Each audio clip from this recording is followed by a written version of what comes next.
Bienvenidos and welcome to the first Holla, ever, the inaugural, the birth of Average birthday, Jose's Sports Talk. I'm started your this host, Jeremiah, 9/19/2023, and I'm Cullen. and we are so excited to get started on this, man. I'm pumped for this. We talk about sports so much already, so we might as well just record ourselves and, see if we can get other people's takes on here too, because we Make the do it too most of much it. anyways. But how you feeling about the podcast, dude? Scared. Yeah. I've never People are done it. gonna know that I'm a casual. Yeah, they're gonna be like, "Hey, man, what do you think about Dante Precept's yards this week?" And I'm just, who? Ooh, I'd be like, "Hey, you guys only talk about football. What kind of sports talk is this?" I only care about football. I will start off by saying that. I don't care about other sports at all. For you non-football fans at home, we do have non-football related stuff today, but it will be very basic and shallow because we decided to put this together yesterday. Did no research, and so we're just winging it here today. Yes, sir. But before we get started on our sports talk today, I'm just going to give you guys a little agenda for the day. We got a quiz bowl to kick off the afternoon here where we will ask each other questions.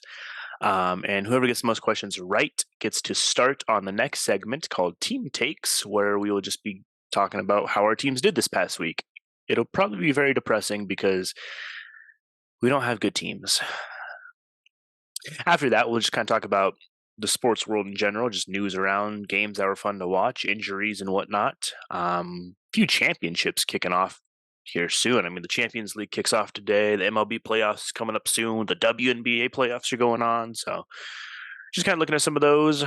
We'll look at next week in sports, some important games to keep an eye out for, some fun matchups.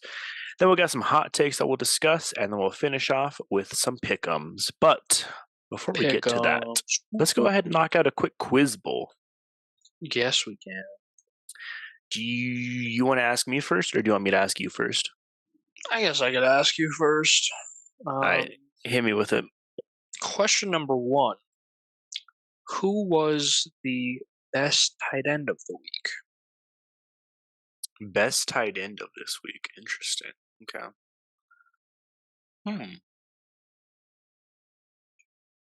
I'm guessing you're meaning for NFL. Yes, That's your my bad. college NFL too. Of the Gosh. 900 college teams, who had the best tight end? Are we looking at like yardage, like who put up the most yards? Just all around best tight end of the week. I don't think it would have been Kelsey. Shoot, dude. Was it Taysom Hill? It was not. Dang, they were using him a lot at QB, so I was wondering if he was They putting were up some crazy using him a numbers. lot at QB, but my boy TJ Hawkinson had Oh, 66 yards. I believe it was 66 yards. I might have forgot that number. He did have 66 yards, 7 catches, 2 touchdowns, and a long of jeez. 24 yards. Oh my gosh. He almost had 100% completion because he only had 8 targets for 7 catches.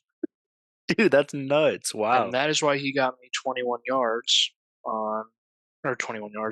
points on fantasy.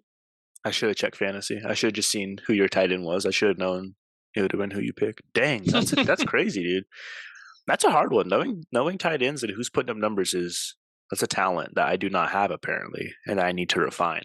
Dang. I looked up the stats right before we got on. All right. When I said hold on, don't start, it's because I was finishing up my questions. I figured. All right, let's get to mine then. Question number 1. I've got a University of Wyoming themed list here for my questions, so it'll be fun. What's the highest the University of Wyoming has ever ranked on the AP poll? I know for a fact 2-3 seasons ago we were ranked 22 for a little bit of time. Yes. but I know that we also went decently far, like the 70s or something, in all around college. Don't think we would ever be ranked first. Three's kind of on my brain. I don't Mhm. know. I don't know if I'm just thinking three. I'm gonna say three. You're Heck it, so close. Number 6. six. In 1967, the University of Wyoming went 10-0 in the regular season and finished the season at number 6. Oh, we got robbed. 10-0. We only got sixth. And they won so in 67 this is way back when. This is before Mountain Conference, and they were part of the Western Athletic Conference is what it was called back then. And Interesting. so that same season they took the championship, and then they played in the Sugar Bowl, which will go into my second question here. So in that year, 67, who did the University of Wyoming play in the Sugar Bowl? I'll give you like 2 or 3 guesses.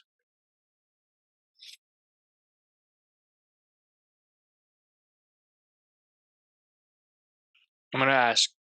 Does it have to be like a Western team? No, it does not have to be a Western. It is Okay. I don't actually know how those work, like fully casual. I didn't know if it would be like same conference or something. right. Georgia. Not Georgia. You got 2 more. Ole Miss. Not Ole Miss. You got 1 more. Ohio Nope. State. It was LSU. Oh, wow.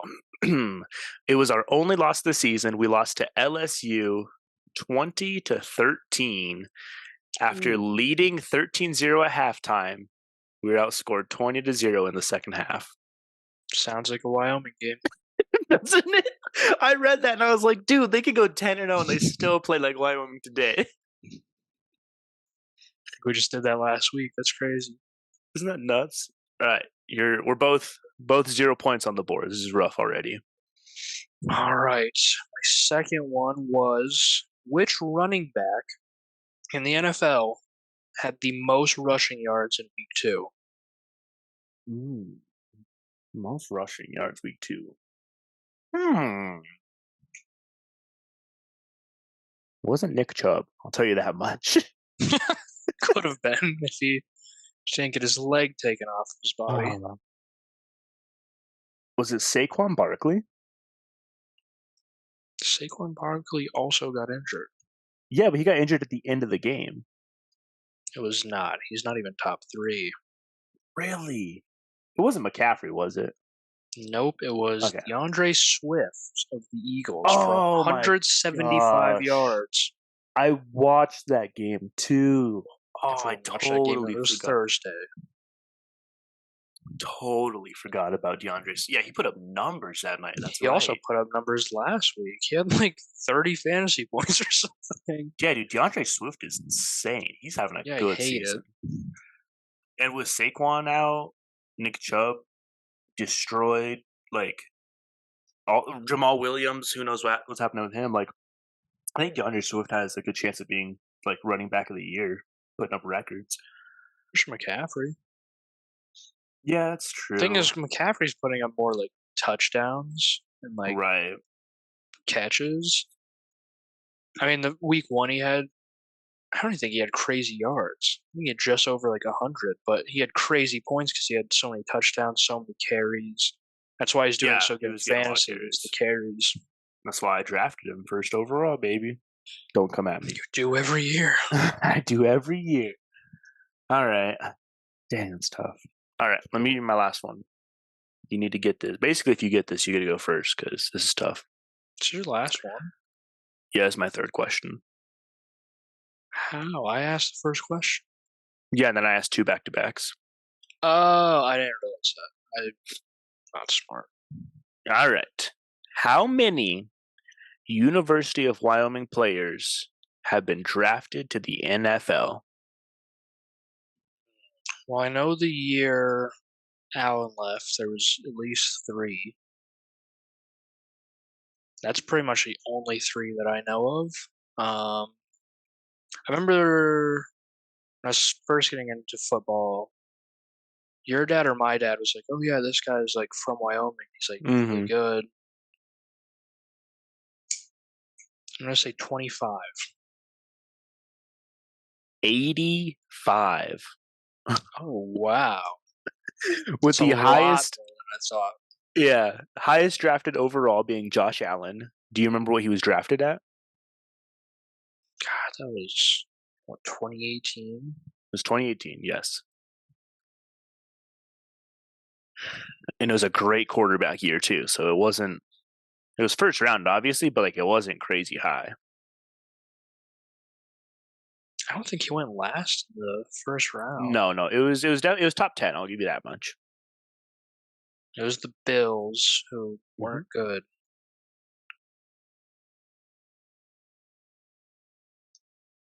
I say seventh overall, It was seventh overall, the highest a Wyoming Cowboy has ever been drafted. which is And honestly then, crazy because I don't right. think I would never have thought if it wasn't for Josh Allen that would be in the top 32. Oh, yeah. The most Cowboys ever drafted in like a single draft is five from 1968. Hmm, that wasn't even our good year, was it? Didn't you say 60? Oh no, you said 67. 67. So it would have been the year after So that it would have, yeah. Okay. run, I was thinking you said 69. which I don't know how we did the following year, but I'm sure it was trash if we lost five players. Yeah, we lost 5 players and we lost to LSU. So we All started right. off our season right then and there. Did terrible. Yeah. All right. Give me your last one. If I don't get it right, you can go first on team takes because you guessed Josh Allen's draft. All right. Which player in the NFL, well, okay, which quarterback in the NFL so far this season, so all around, has the lowest completion percentage? So far, Yes, off of after week one, week two, this quarterback has the lowest completion percentage. is it Aaron Rodgers with zero? No, he's not on the list, I don't think. I'm assuming they took him off just because Because he was he's injured. injured and doesn't really count. All right. It does have 33, but I don't know who the 33rd is. That's weird. I mean, maybe it's like a backup or something who played. I don't know who would have played more snaps. Um, Interesting. All right. Lowest completion percentage. Hmm. Oh, it's the Colts because they have Anthony Richardson who got injured, and then they have He got a Gardner concussion. Minshew. Is it Gardner Minshew who's the lowest? No, he's actually the second highest. He has a Really? 76% completion. Probably because he threw like three passes because came in like towards the end of the game. All right, so let's see. Would it be Zach Wilson? Yeah. Yeah, okay. I thought so. He was like a complete flop after like the yeah, I mean he did decent like week one, just getting tossed in there, but then like this past week, everyone was like, yeah, this is why they had Rodgers in the first place. Oh yeah, that makes sense. If it's not Rodgers, then it makes sense to be Zach Wilson or You want to know Jets. who's lower than Justin Fields? The Who? Bears quarterback.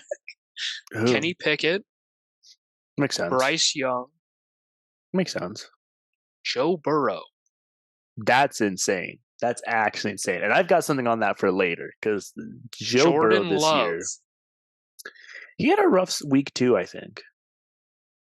Yeah, but he destroyed the Bears in week one. It's not like we did good week one. That's true. Deshaun Watson Oh, yeah, he hasn't and been. Zach Wilson. Yeah. All lower completion percentages than my That's boy crazy. Justin Fields. That's crazy. Where's Russell Wilson ranking on that? 13th with a 68.2% completion percentage. Over half, baby. Let's go. All of them have. Zach Wilson's is 54.2. Well, that's good. He's not complete trash. I don't. Awesome. Did you mean half of the list or No, half completion percentage. percent? Percentage. Okay. Percentage. After I said that, I was like, I'm so dumb. Justin Fields is over 60, 60.6. Okay. Okay. Who's Shaping up number to be his one best overall? season. Who's best Josh overall? Allen, after having 3 interceptions in the first game, he has a Those are probably his only 76.9. incompletions. Those are probably his only incompletions. That's crazy. I mean, like Mahomes would be higher if Week 1 wasn't such an atrocious showing of his wide receiver core. Mahomes is number 24, 62.5%. Wow, that's crazy. Yeah, Week 1 definitely screwed him over on that. I think. Well, what do we do now? Because we both got one right. Yeah, I made 3 questions. I made 3 questions too. I I don't know. Let's see. I'm trying to think of something that we can like have you guess. You know what? I don't care. You can just go first. I'll make it easy. could guess your birthday, Let's not do that. September 5th. Okay, maybe we should do that. All right, you can go ahead and go first. Who do you want to talk about first? Um, you already know who I'm be trying to talk about because it's going to be like a double talkie point. Um, because they're pretty much the same team. So the Bears and the Wyoming Cowboys. Okay, my college team, 'cause I'm from Wyoming, and my NFL team, because my family is from Illinois. They are the exact same team, and Jeremiah got to experience that this weekend when I was telling him about it. The Wyoming Cowboys. Okay, we went in, we played Texas. We started the game with a long touchdown, 7-0 right off the rip. And then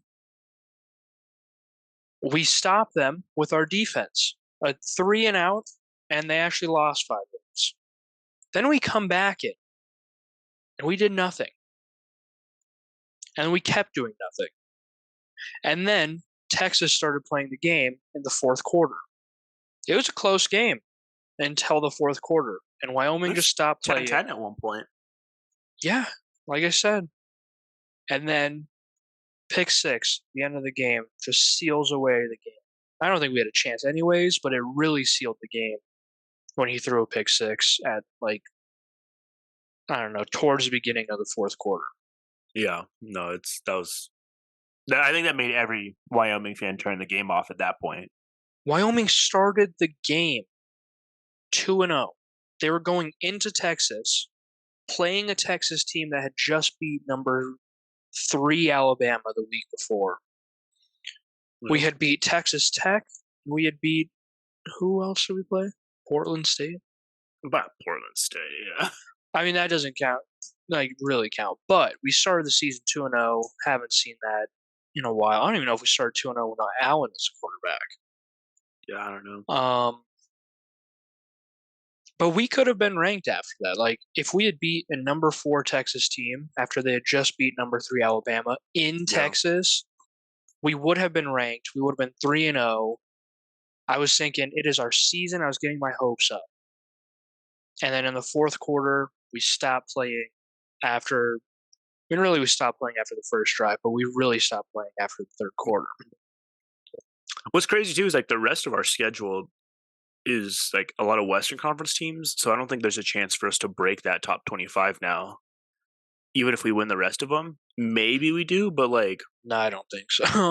I don't like no one's gonna care if we beat Air Force. You know, like Yeah, no one's gonna care if we beat CSU. Like these are all unranked teams that we're playing. So like this was our shot to get top 25. Yeah, that's what I'm saying. Like that playing a number 4 team after they just beat a number 3 team at their home, like that would have been for sure a ranking. What do you think the role of not having Peasley at quarterback did for UW? Do you think if we had Peasley and we had more of a shot? You can see on the sheet here we've got Evan Svoboda. Is that his name? Svoboda? I think so. We've got his stats up here compared to Quinn Ewers from Texas. And I mean, Svoboda, he threw more yards. He completed more passes. No touchdowns, and then obviously that pick six, but he had a higher QB rating than Ewers did. I think what killed us not having Peasley in was Peasley can get out of the pocket, maneuver so well, and make a play happen. Yeah, We saw that in the Texas Tech game when it was fourth down and we were about to lose the game. As he's going down, he like shovel passes it yep, forward to the tight end who got it in for a touchdown and got us into overtime to win. Peasley can make things happen. yeah, He might not have the best attempts or the best yards, but when he needs to, he can make things happen, whether it's with his feet, whether it is passing, a crazy out of pocket pass. He can do it. Watching Svoboda play was terrifying because he would have a four-man rush on him and just throw it with his eyes closed and his head turned. yeah. And I'm surprised there was only the one interception because he felt like he'd never played quarterback before. And when there was an open gap for him to at least pick up 1, 2, 3 yards, he didn't run at all.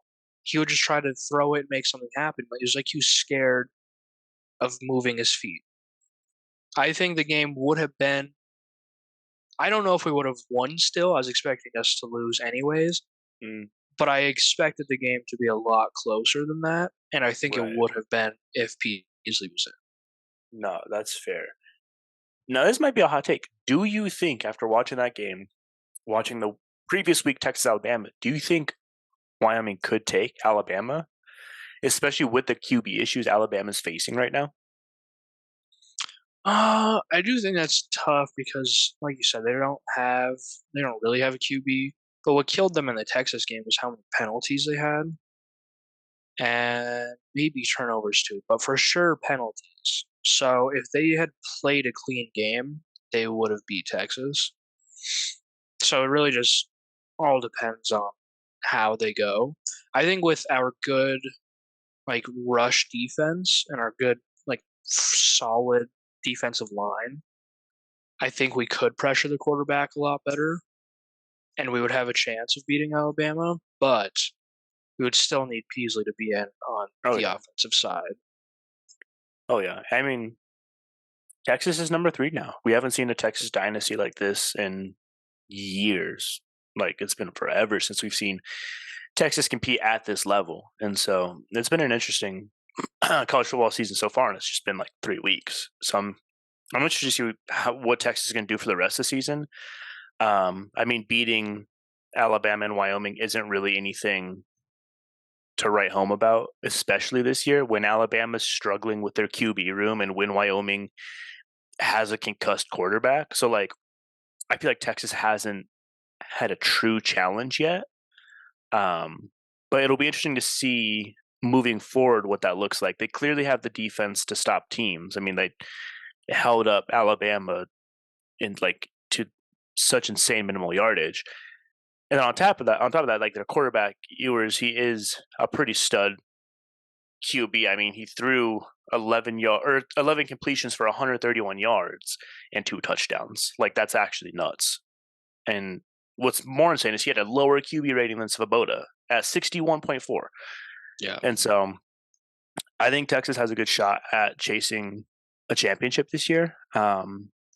It just all comes down to how they hold up against higher caliber teams like, you know, Michigan, Georgia. These are teams they're going to have to play if they're going to make a championship run. And so if they can keep their strong defensive front that they're holding on to right now, I think Texas goes for a great season. I don't know. It was kind of crazy to see them struggle against Wyoming. Three Yeah, but quarters. Wyoming does have a solid defense. I mean, that's why we were able to hold Texas Tech to 17 points and come back. That's why Portland State was struggling. That's why Texas was struggling. Is Right, they have a good Wyoming defense, defense but is I wouldn't solid. say it's like better than other like top 10 team defenses. So if our defense can hold Texas like that, I could easily see other defenses Yeah, destroying Texas. that's fair. I guess we'll see. So, Cullen, Be back. give us the layout of Bears versus Buccaneers. That was a tough game for you guys. So previously I said how they're the exact same team, the Bears and the Wyoming Cowboys. First drive, the Bears go out, get an impressive touchdown run, full field, touchdown, seven. I want to say they started 7-0, just like the Cowboys.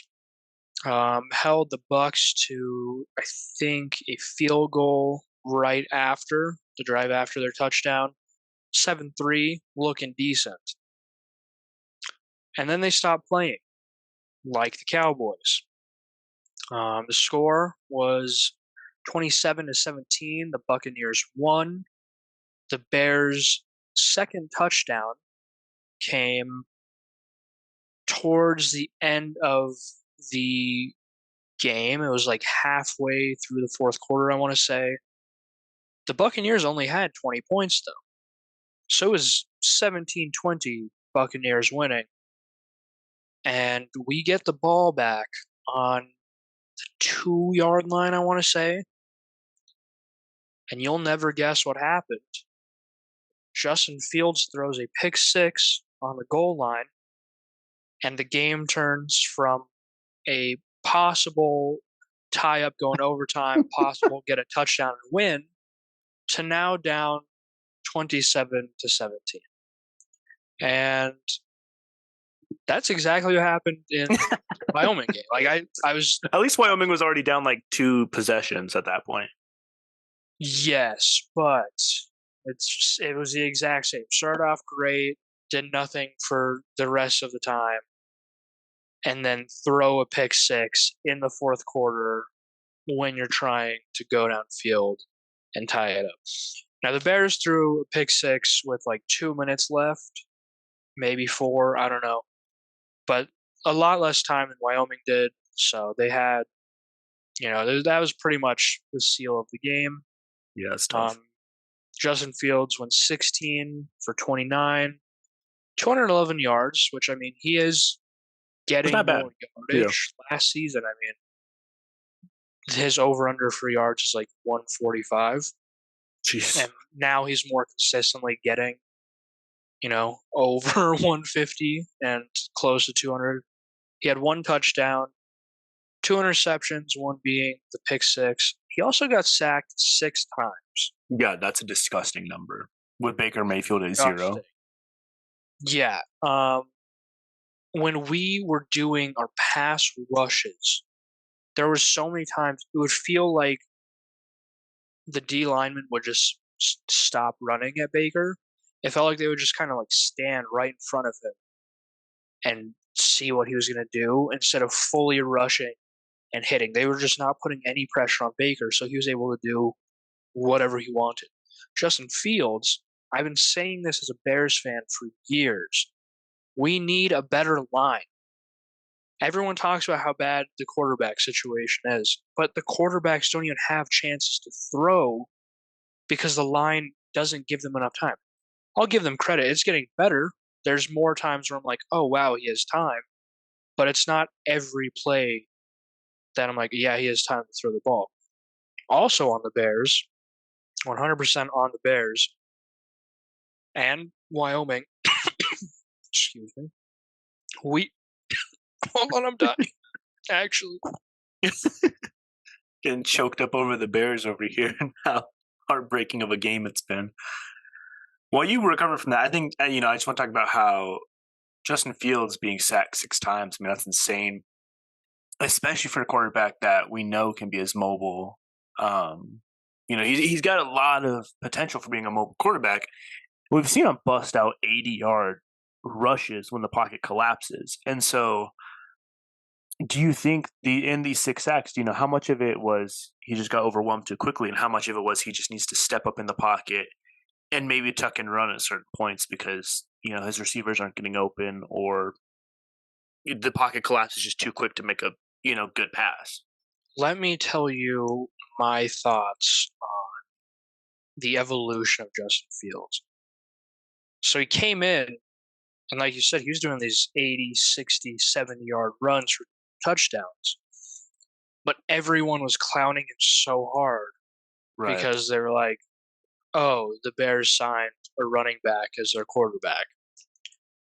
And I think that maybe got to Fields, or the coaches and owners Mm. were like, "We need you to stop running so much because your job is to throw the ball." So now Justin Fields is at a point where he is trying to look for any pass before he breaks out to run, but now he's holding onto the ball for way, way, way too Mm. long.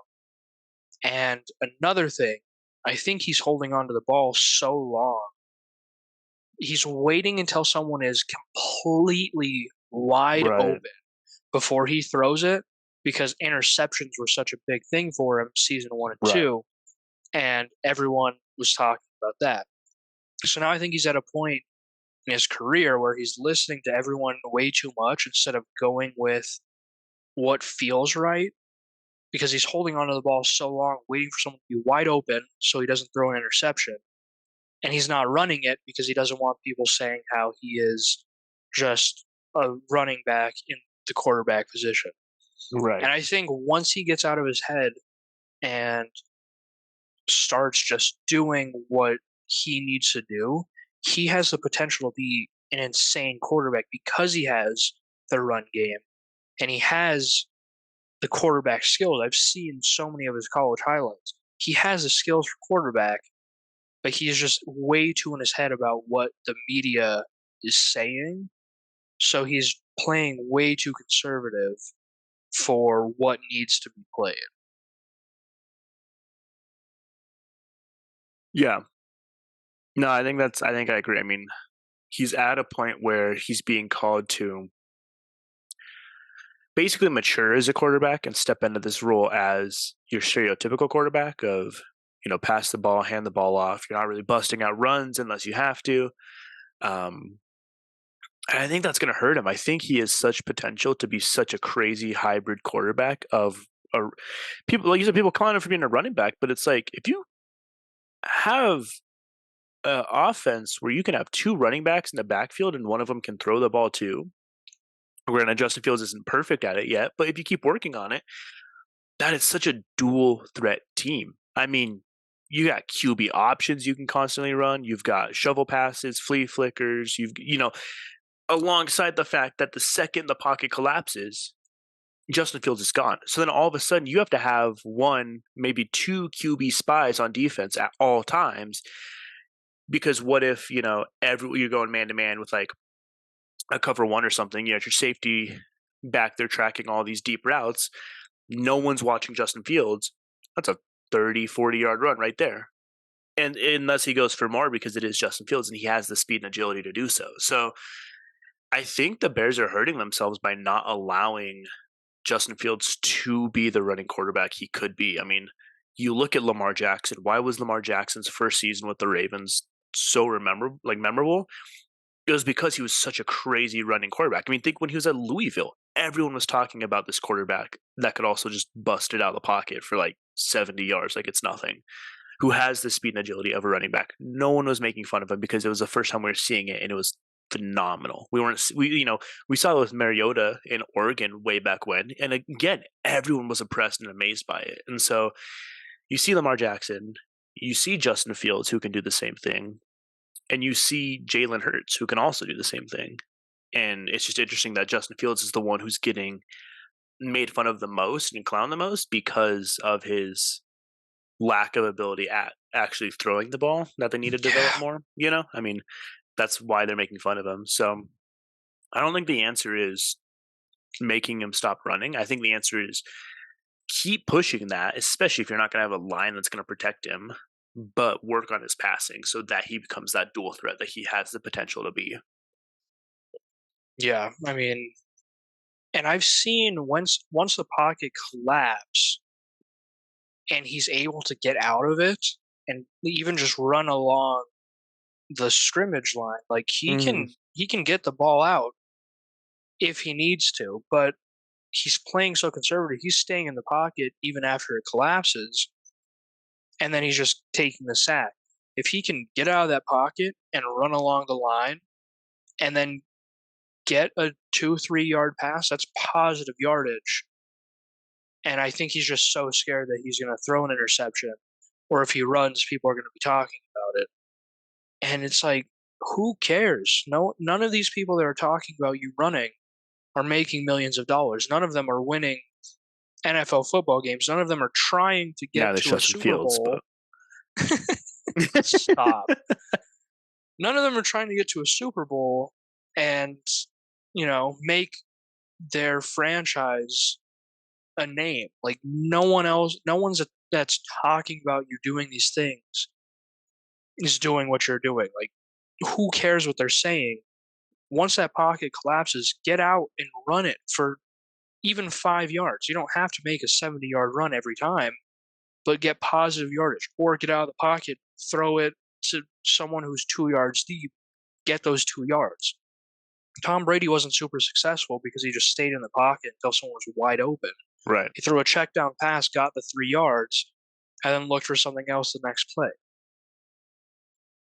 No, yeah, I think the Bears are at an important part of their season, of their franchise, where they got to decide what they're going to do with Justin Fields. And if they're going to force him to just stay in the pocket, then they got to protect him, because 6 sacks is not going to win you games.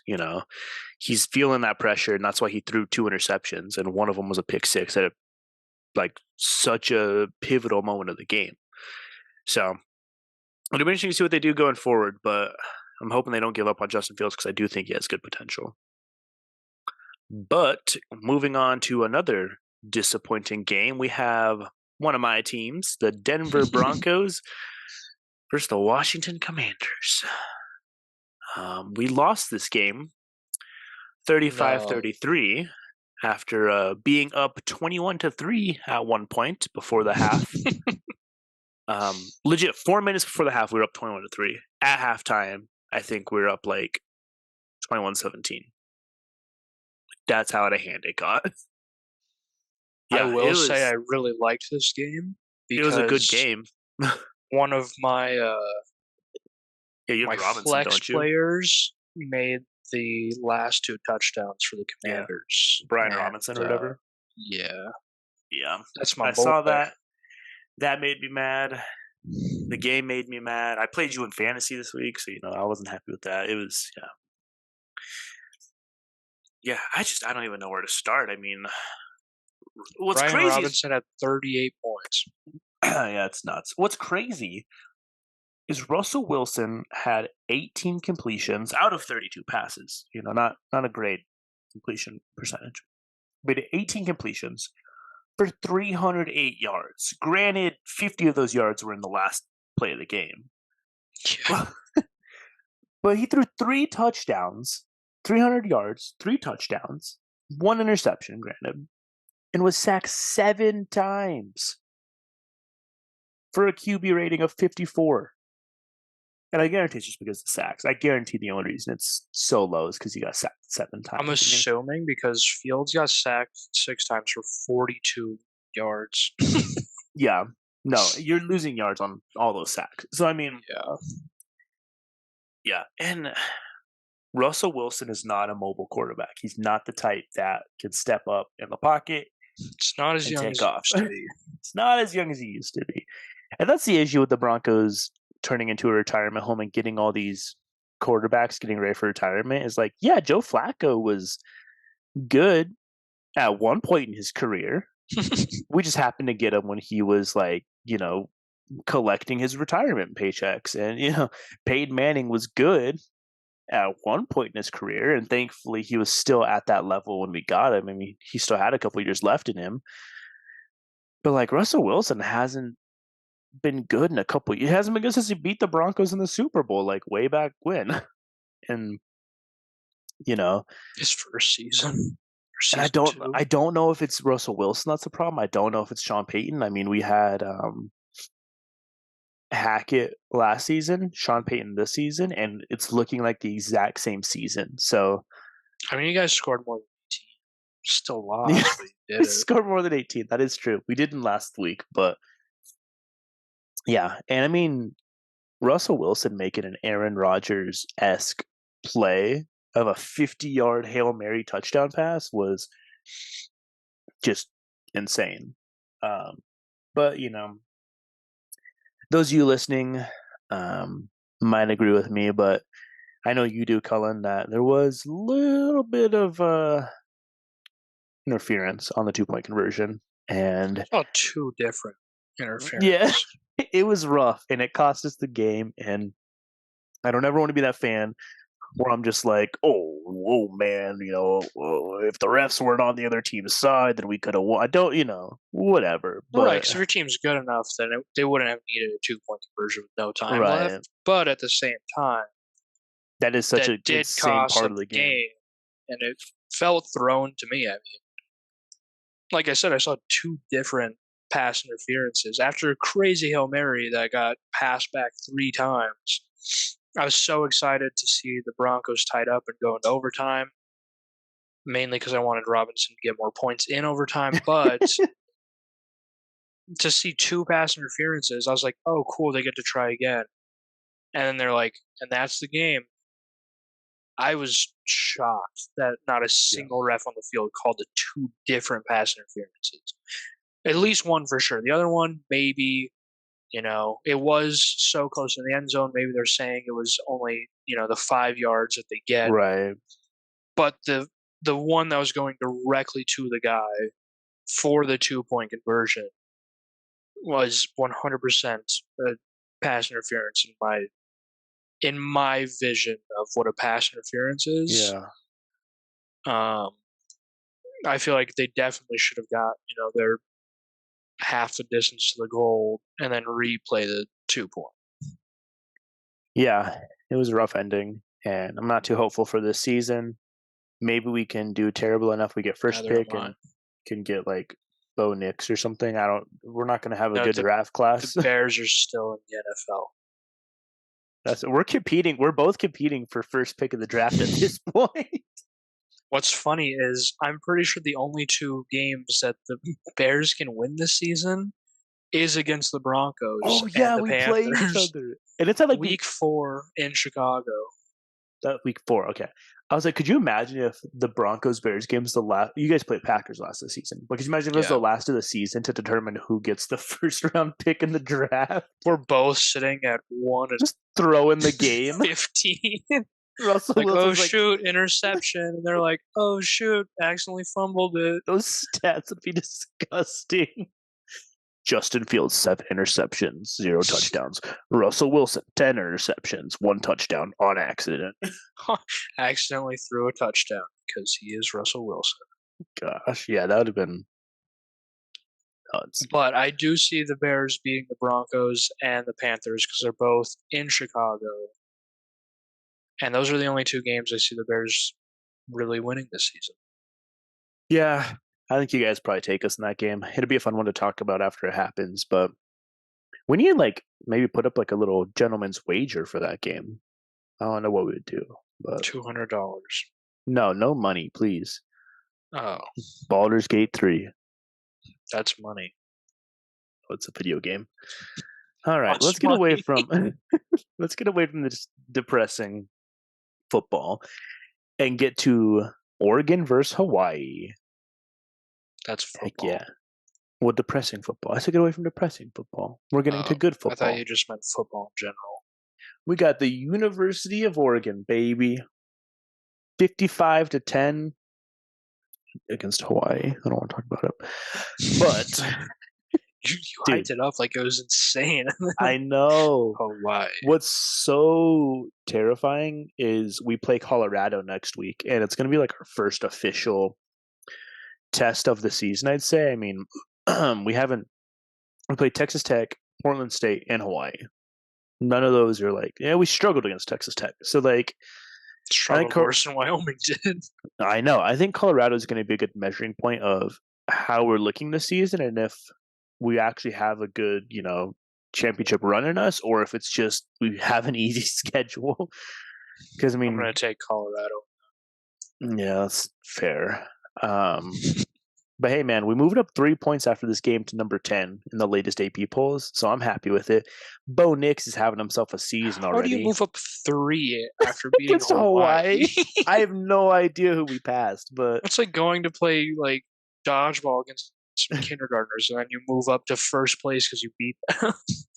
Hey man, I'll take it. Number 10. We cracked the top 10 just because we beat Hawaii 55-10. I wonder if it's the points we're putting up. I don't know.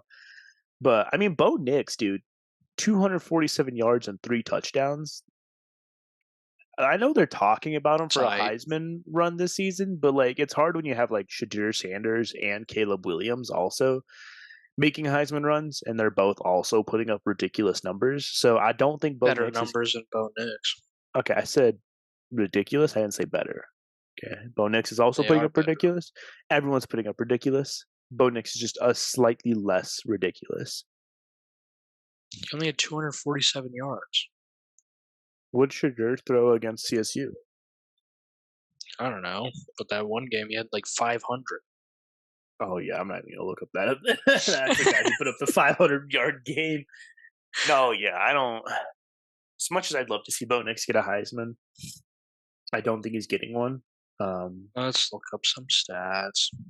You want to know now? So Sanders had 348 yards against CSU Wow, with 4 touchdowns, which is more than Bo Nix against Hawaii.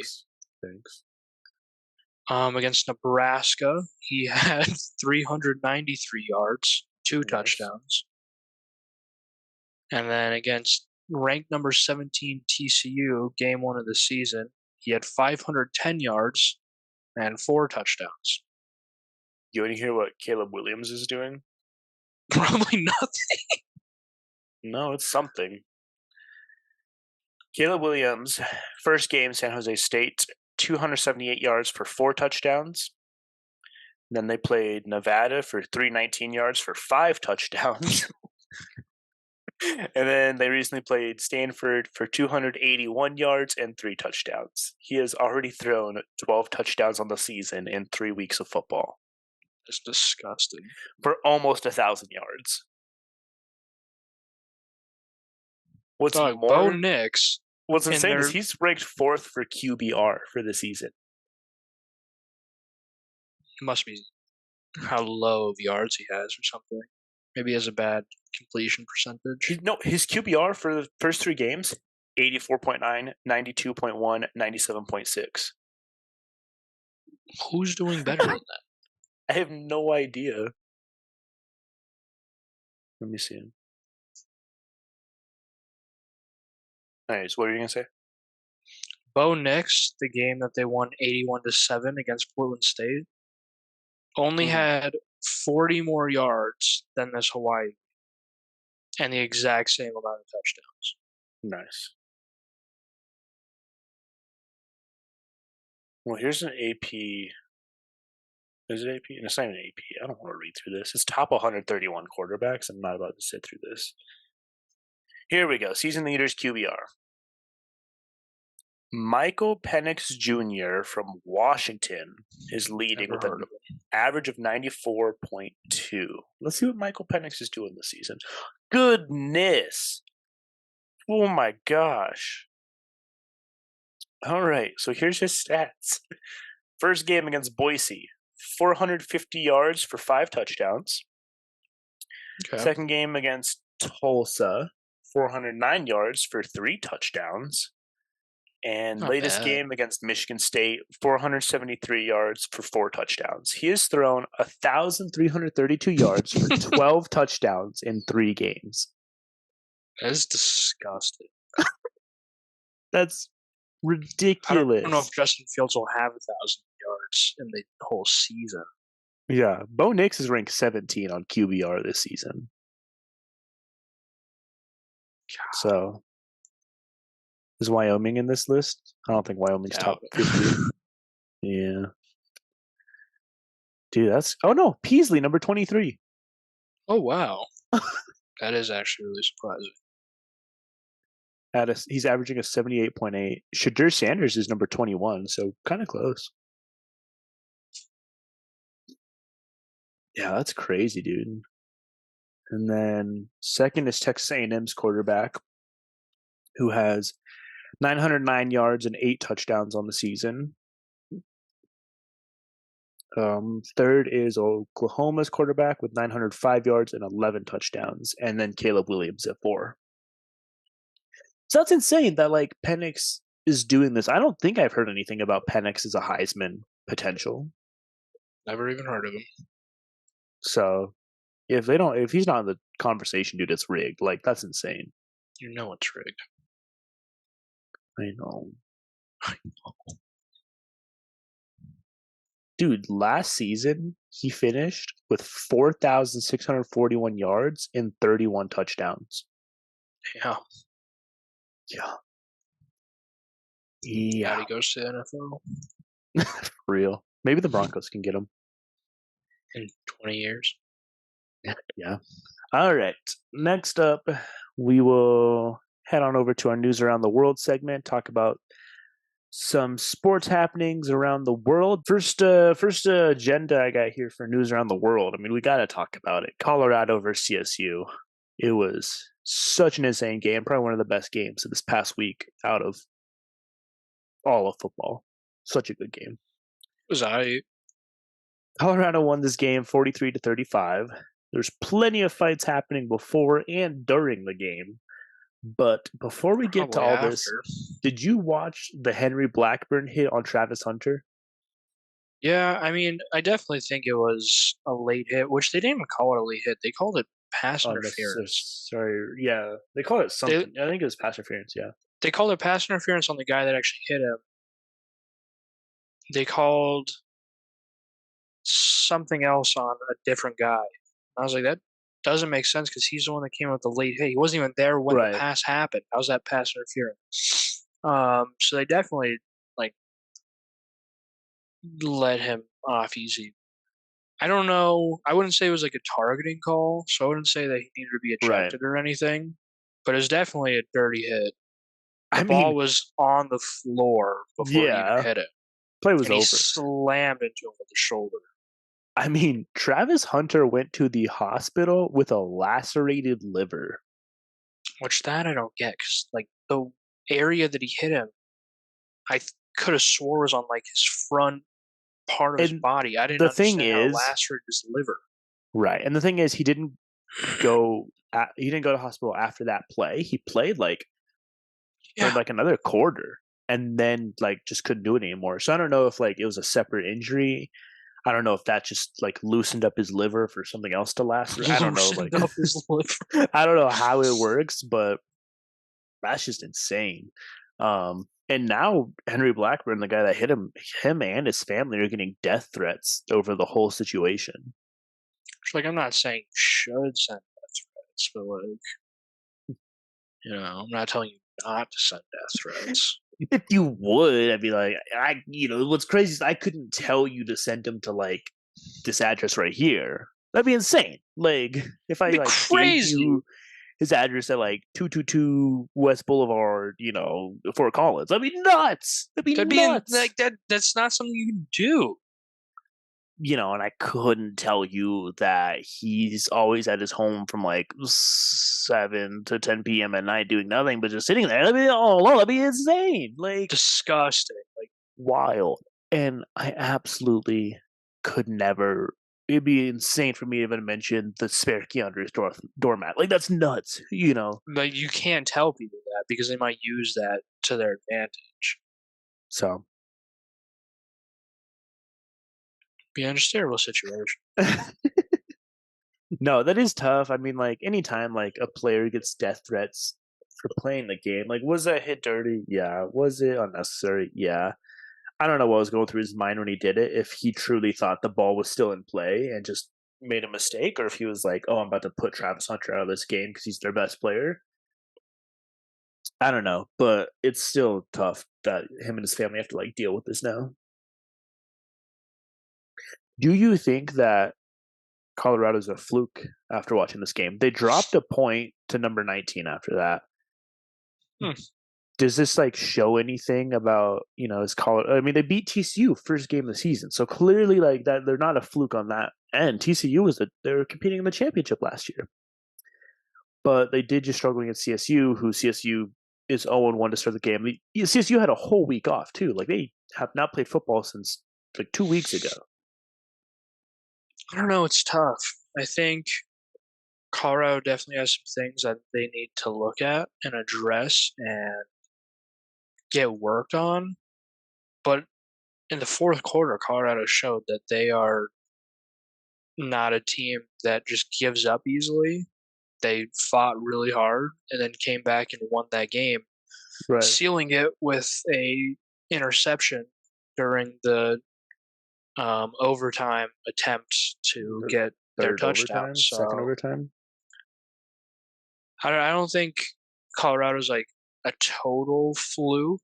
I definitely think that they are hyping themselves up too much for the way that Yeah. they're playing, and they need to start addressing things before it gets out of hand and they are losing easier games.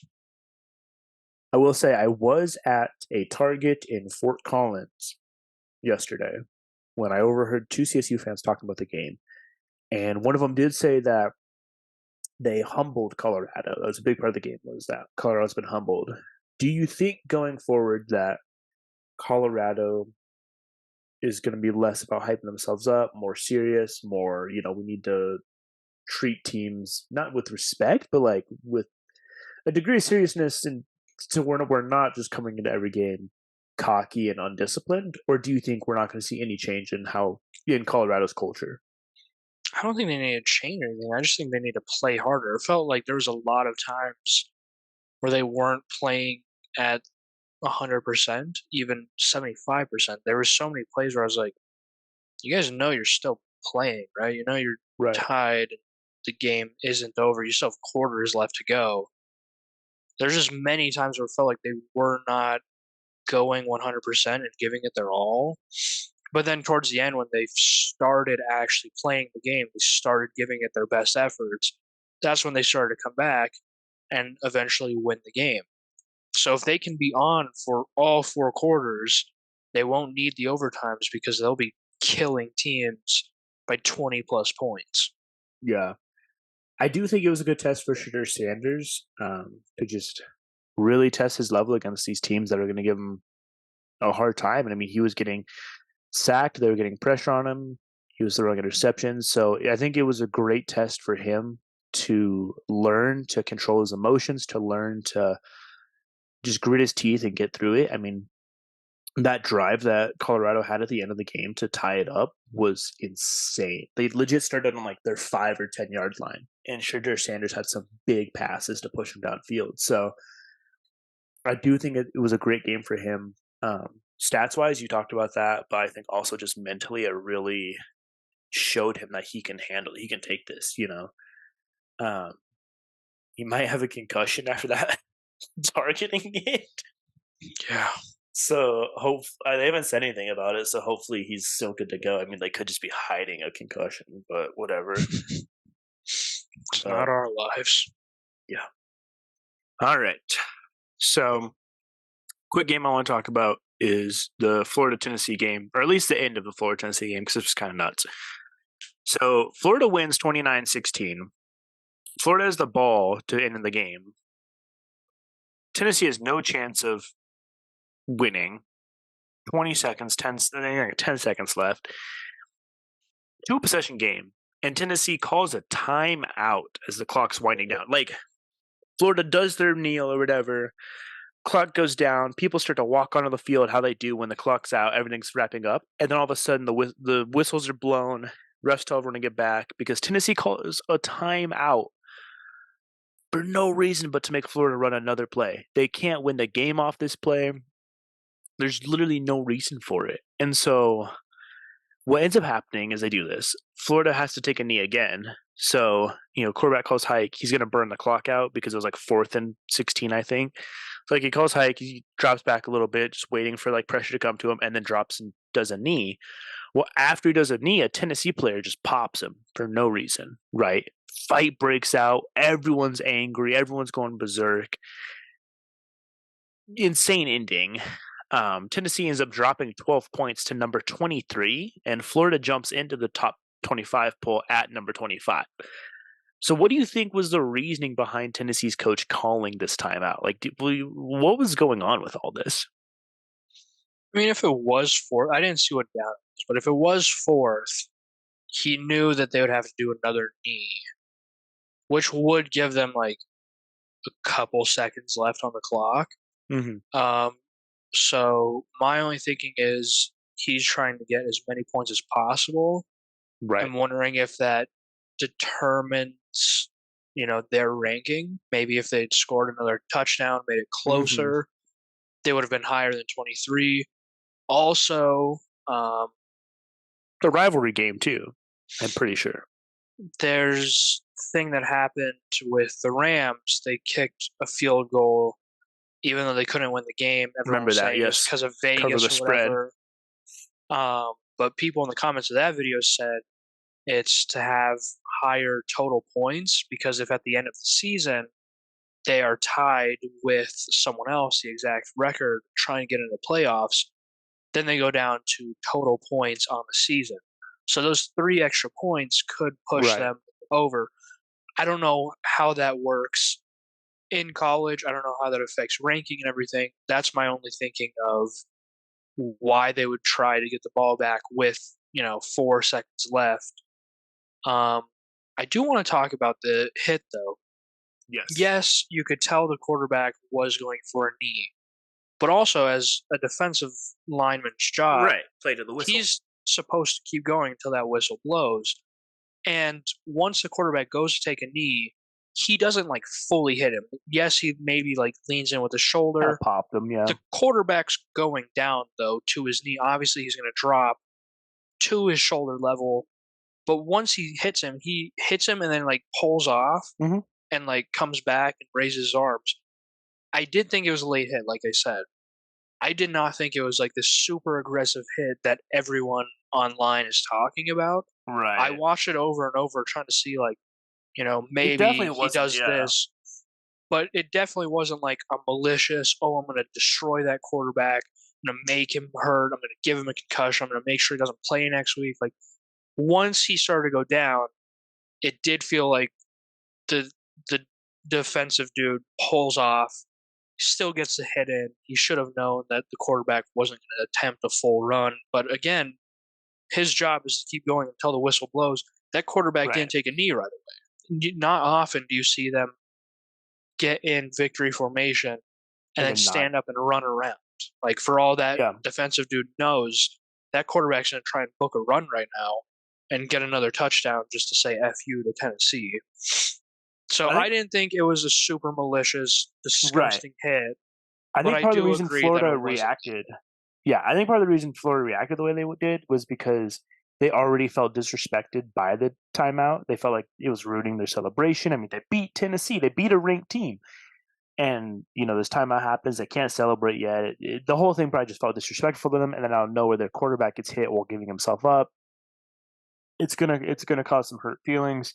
Um, Tennessee Florida is already a charged game, a charged rivalry. So you've got that side of it too. I mean, if it would have happened in CSU, Colorado, we would have seen something similar where fight breaks out and stuff like that. Seen a lot worse, probably. And so I think like that, there's just so many factors to it, and it was just not a perfect situation, and everything just added up perfectly to create a little fight at the end, and it was insane. But Tennessee's dropping like a rock this season, dude. Tennessee is 23 now after already dropping, I want to say like 10 or 8 points the week before.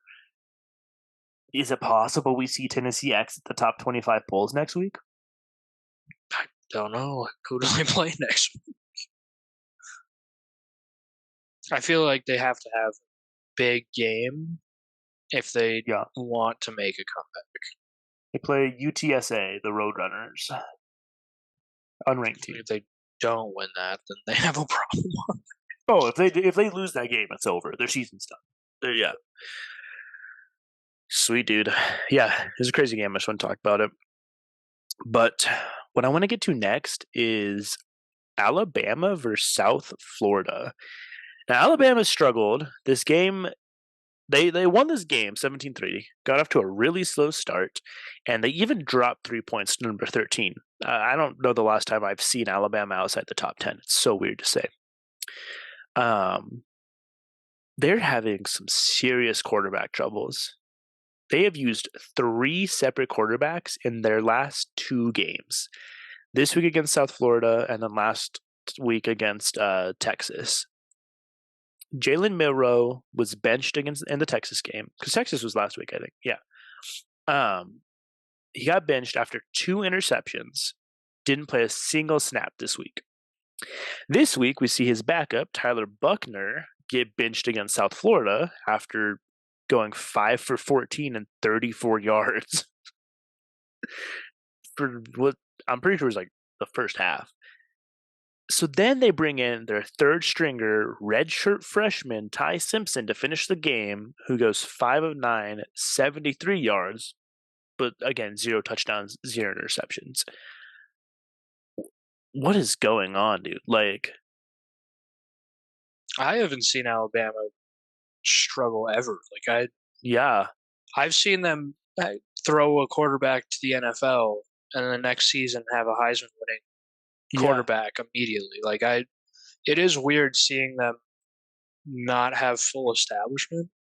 Um, I also don't know how they drop so hard. Like, yes, they didn't do insane things against South Florida, but they also didn't lose the game.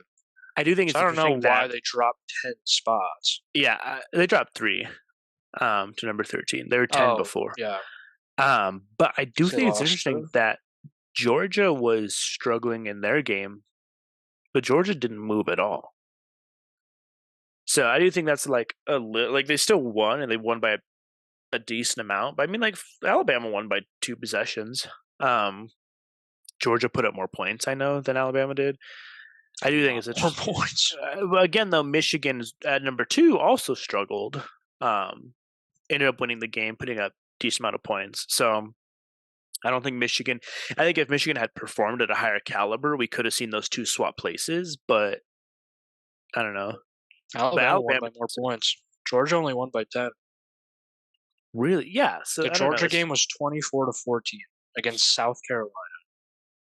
That's right. They played South Carolina. Maybe because South Florida is a worse team than Carolina. I don't know, but it's just weird, and it's something we're gonna have to keep an eye on is what Alabama's doing. Because if Nick Saban doesn't get this figured out, dude, we could see Alabama exit top 25 as well at some point. And that'll be insane. I can't recall in my life ever seeing Alabama not in the top, even top 10. Like seeing them in 13 is just gross. I've never Yeah, not seen them in the top 10. yeah. So that'll be an interesting one to follow along with.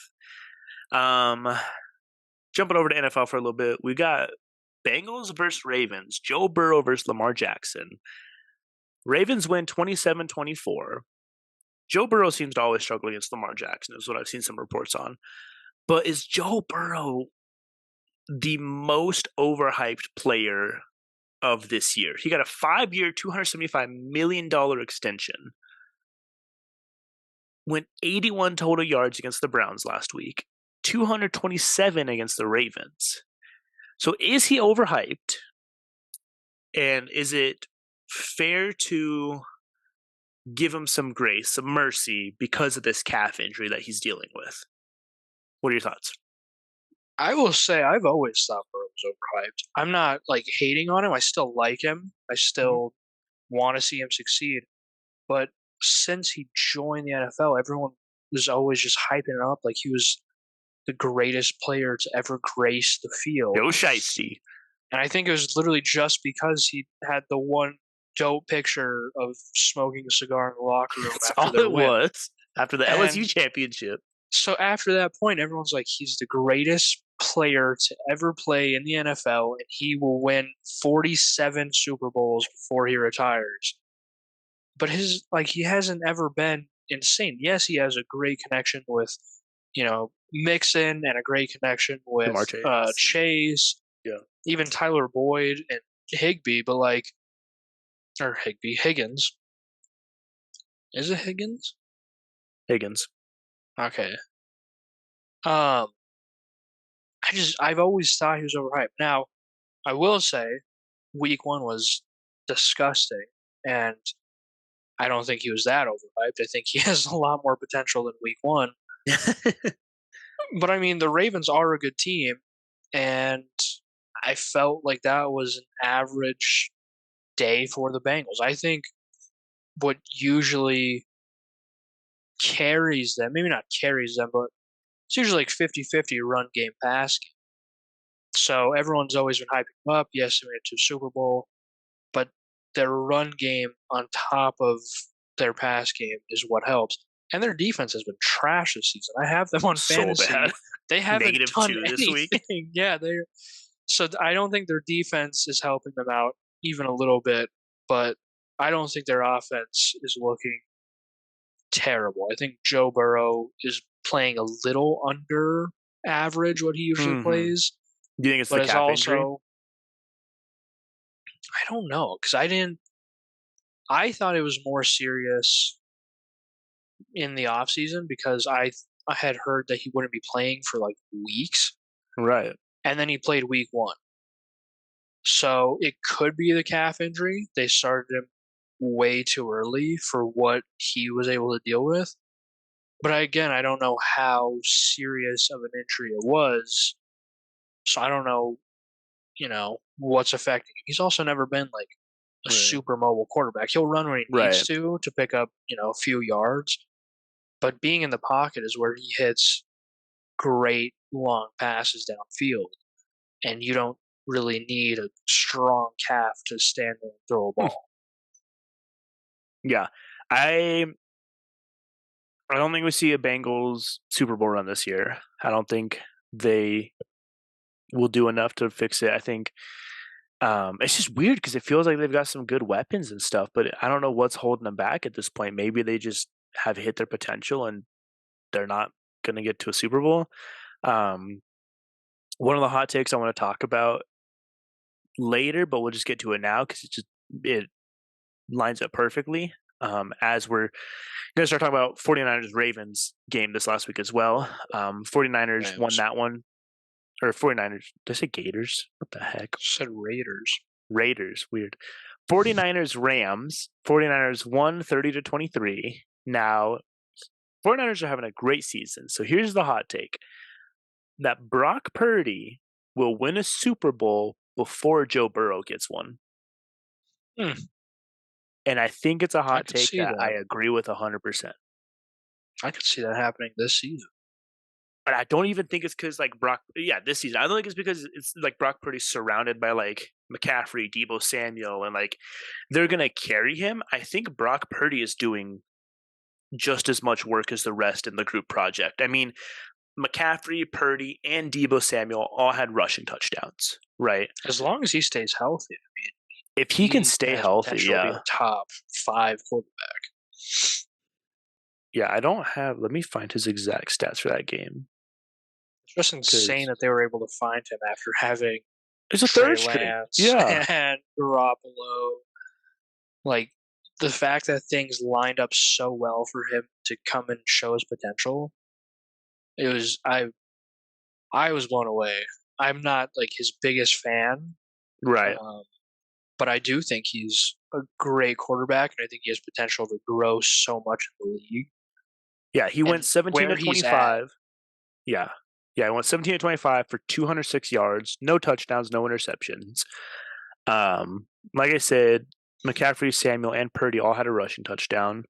Um, and McCaffrey 20 rushes for 116 yards.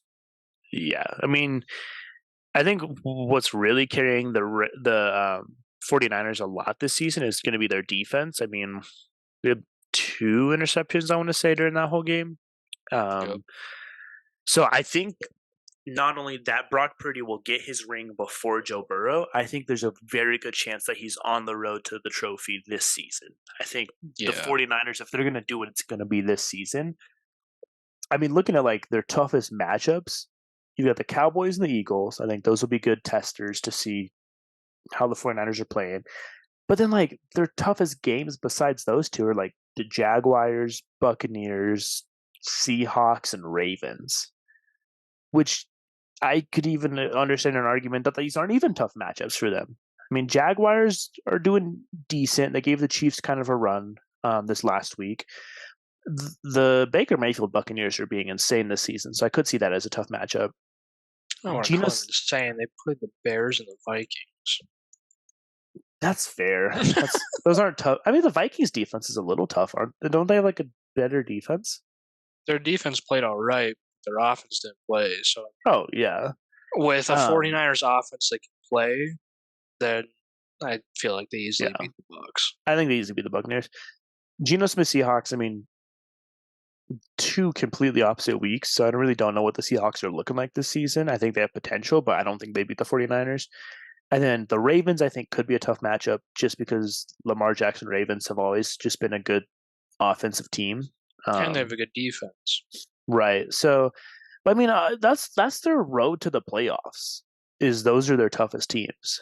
So it could be bad that they're not getting a look at like the Chiefs before the playoffs or the Bills, even though, will the Bills be a playoff team this season? Who knows at this point? But they are getting to play the Eagles. I think that'll be a great game to see what the 49ers can do and if they have it in them to like make a championship run. Do you think we see a 49ers championship? I think we do. I think they have Shoot, all the the Hard tools Knocks they thing, need I right forgot the now. Hard Knocks thing said the 49ers are in the Super Bowl. The Hard Knocks mentalist dude. Oh yeah, against Jets I mean, that was 49ers, against yeah. the Jets, but if we see that, that's insane. Yeah. So I think the 49ers are the team to watch this season. Because I think they're going to have a good season and it'll be interesting. But on the flip side, what about those Dallas Cowboys? 30-10 win this week uh, against the Jets. Hang on, sorry. But against the Jets Against the defense, Zach Wilson Jets. True. but Against against the the Jets defense, Jets which is defense. pretty good. 30 points against the Jets defense is impressive. Um, Micah Parsons did put up 2 sacks and a fumble. Granted, the person he was sacking was Zach Wilson, who is like prolifically known not to leave the pocket. Um, but I mean, like CeeDee Lamb had 11 catches for 143 yards, and Dak Prescott went 31 for 38 for 255 yards and 2 touchdowns His against the Jets completion defense. percentage was good. His yards weren't the greatest, just for 31 Right. completions. But I For mean, 2 31, yeah. touchdowns isn't bad. Um, the hard part about the Cowboys is they've played 2 New York teams who aren't good. So it's like, Right. yeah, their Right. defense went insane. Their offense went all right. But it's like when they play a real team, what are they going to do against a real team? Like they've And played that's the Giants and the Jets. right. And that's why I want to talk about their schedule because, I mean, next they play the Cardinals. They're going to run Okay. through the Cardinals. And then Patriots. Okay. I feel like they'll run And for the Patriots. and then the 49ers. That'll be a good game for both of them to see where they're at. Yes. But then Chargers, Rams. Chargers have been giving up crazy Yeah. offenses. So those will be both pretty easy games, I feel. Then they play the Eagles, which will be another, testing game. And then they play Giants, Panthers, Commanders, Seahawks.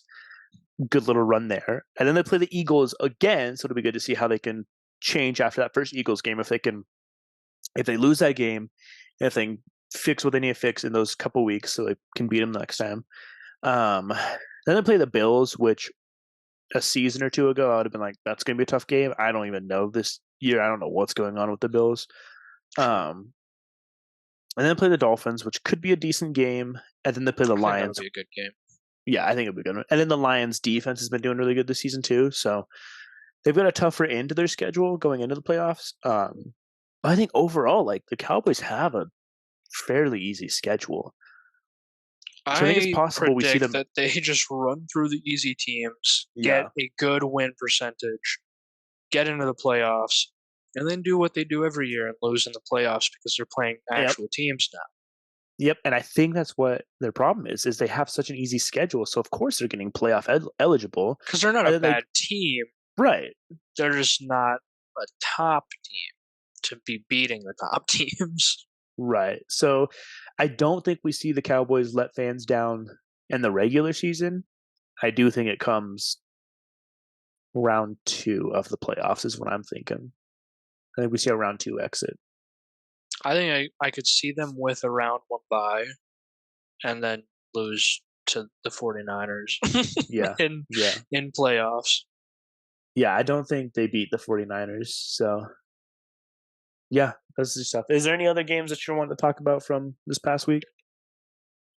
Nope, talked about my losing teams. That's really all. Bears will get a playoff run eventually. It just won't be in your lifetime. Yeah, it won't be for the next 50 or so years. All right. Well, let's go ahead and just talk about some injuries around the NFL. It's been an insane injury season. So, kind of mentioned it earlier. Saquon Barkley ankle sprain at the end of the game. Team is saying he's out for about 2 to 3 weeks, which that's just nuts. I mean, for a running back who was putting up crazy numbers, leading A the running league. back who carried the team. That's the only Yeah, reason they had a chance of winning. yeah. So that's heartbreaking. Another similar situation. We had Nick Chubb get hurt last night. I'd say a little more than got hurt. He got his leg snapped right at the knee. Nick Chubb, bruised his knee. Uh, yeah, he definitely tore like his ACL or something because that was disgusting. You could see the whole knee just bend. Oh my gosh, it Yeah, it looked was like the trick. disgusting. It looked like when you take like a pencil and you like wave it up Oh, and you go down, up and and down it and gets it all looks wavy. bendy. Yeah, that's what his leg looked like, and that is not good. So they haven't released like for sure what the injury looks like or how long he's out for. They probably got to I'm do so much testing. guessing it's the season. So that's two stud running backs that are done for a couple weeks to the whole season. That's just ridiculous. And then we have Anthony Richardson and Devontae Adams both out with concussions and entering concussion protocol. So that's, tough. I mean, that's the Colts quarterback. Now we have Gardner Minshew showing up out of nowhere. And I didn't know Gardner Minshew was on the Colts. I want to say I did know that. I love Gardner Minshew. Like I like him. I was so sad that he never got like a starting place to play. I forget when it was like 2 seasons ago. I want to say he came in for a team and he played a lot of their season. It might have been the Yeah. Colts, I think it's and the I was Jags. so happy to see him. No, that's where he was originally. That was before Okay. Trevor Lawrence. Yeah. But I was so happy to see him like on the field playing game after game, and then he got benched again. Um, but I've always liked Gardner Minshew. I He's fun. love He's his fun. little stash that he has going. Yeah. Um, Yeah. so I mean, I'm not saying I'm glad Anthony Richardson got a concussion, Get him out but of there. I am glad that Gardner Minshew gets to play again because I want to see him play some more. Yeah. Concussion protocol is only like I want to say it's just I think it's one a week. week. It's just a week. I know So that I for a mean, fact because I had to I memorize it think they for have to 2 sit because one he game. was. Yeah, Yeah, they're out for a game and then they kind of reevaluate. yeah. So I But think we'll see Devontae Adams and Anthony Richardson. they'll be Not back soon. week 3, but week 4. Unless Gardner Minshew has a ridiculous showing and the Colts are like, actually, Anthony, you can go ahead and sit a little longer. That would be crazy, and I'd be really excited about that. Another crazy injury we got here. Odell Beckham Jr. hurt his ankle in this last game. He should be good to go for next week, but this is one of the most injury-prone humans in the league right now. Like, After his breakout season, has he played a full season?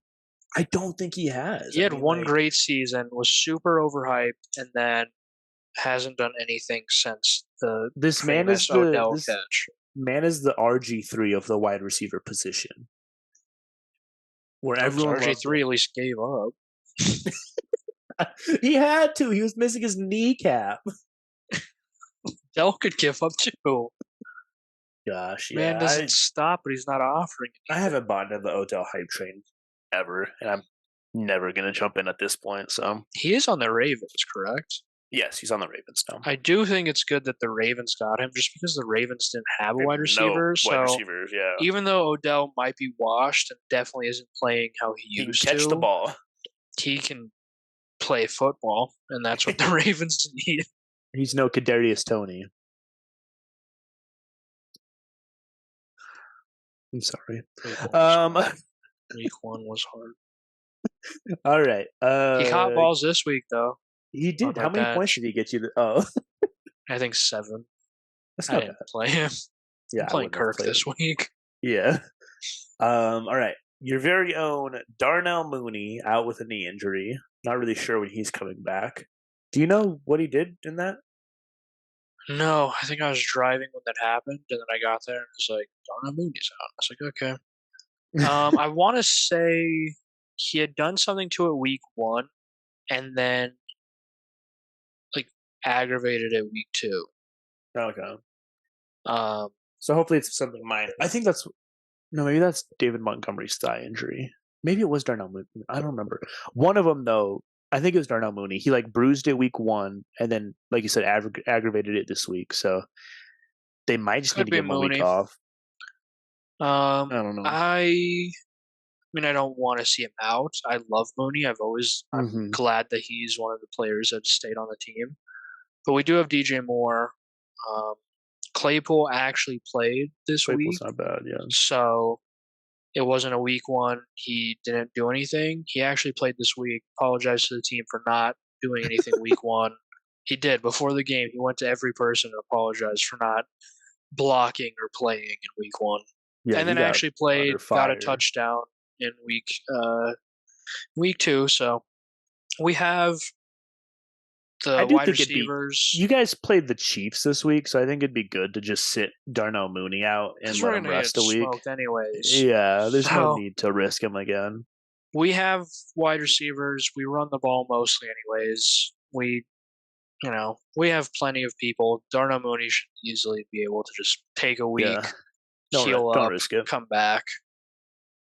Yeah, and then David Montgomery, like I said, thigh injury. He's out for a couple weeks. Former Um, Bear, sad to see, miss him. it's hard. Um, that's a tough one for the Lions. I mean, they got rid of Jamal Williams for him. Jamal Williams went out with an injury too. Well, In yeah, that they Saints used game. David Montgomery like the most week 1. He was Well, doing a also lot week they 1. used Gibbs though, who's a rookie, and he had an insane showing. So I do think Yeah. that I think they'll be fine. But so like I said, let's just dive into Western. What the heck?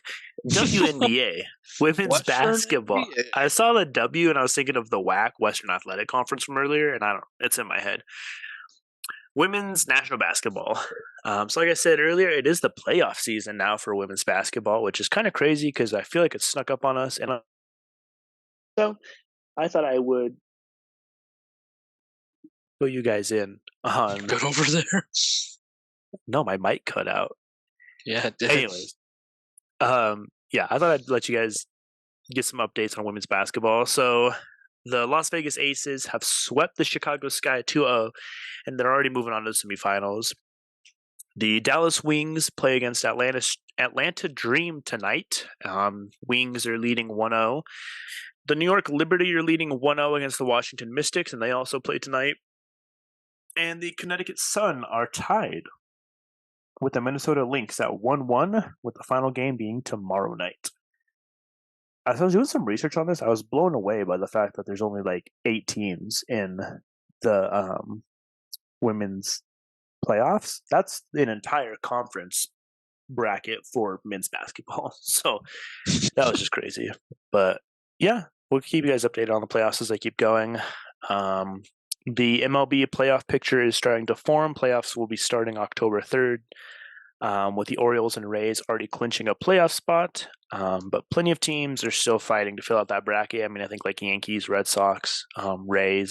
There's so many teams in the wild card right now fighting for that spot. So The Rays that have clinched a playoff spot. Did I say the Rays? Oh my gosh. I don't know anything about baseball, so I'm really sorry. I don't know who else. Mariners. The Mariners are in the wild card. So we'll keep you guys updated on that as that playoffs picture starts to form.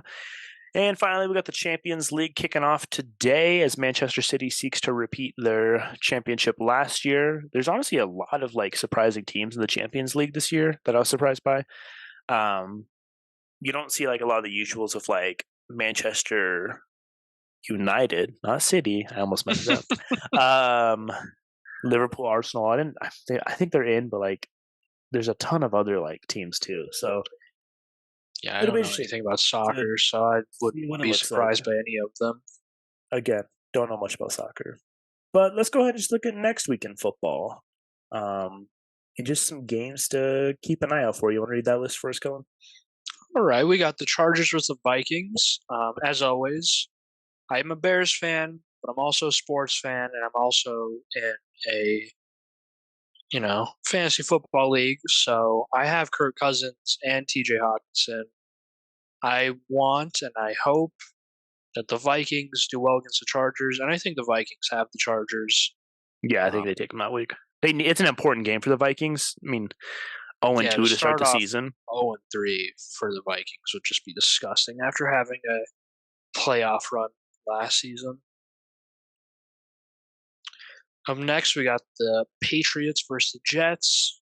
Again, tough game to call with the Jets offense. Bears, Chiefs, already said. Chiefs are I think probably gonna. Patriots Jets will be interesting just because it's going to be a battle of like terrible quarterbacks. It's going to be a defensive Mac game. Jones isn't terrible. It's their defense that can't stop anything, and then the rest of the offense besides Mac Jones that can't do anything. Yeah, so that would be probably a boring game, but I'm honestly kind of excited to watch it because they're both about the same level. Bears, Chiefs. Bears probably gonna get blown out of the water. I'm not expecting them to win more than 2 games this season. Broncos, Dolphins. I think will be a good matchup. I do think Dolphins take it I though. think Dolphins take that one. Eagles, Bucks. Like I said before, the Bucks played a Vikings team that didn't they weren't playing their best football that week, and they only Right. won like 16-13. It wasn't a huge game. Then they beat the Bears 27-17. Was a close game until that pick six. That was just a bad ball. Um, I think Eagles easily take the Buccaneers. Yeah, it'd be an interesting game to see where the Buccaneers are at, and like you said, if it's a fluke or if they actually have potential.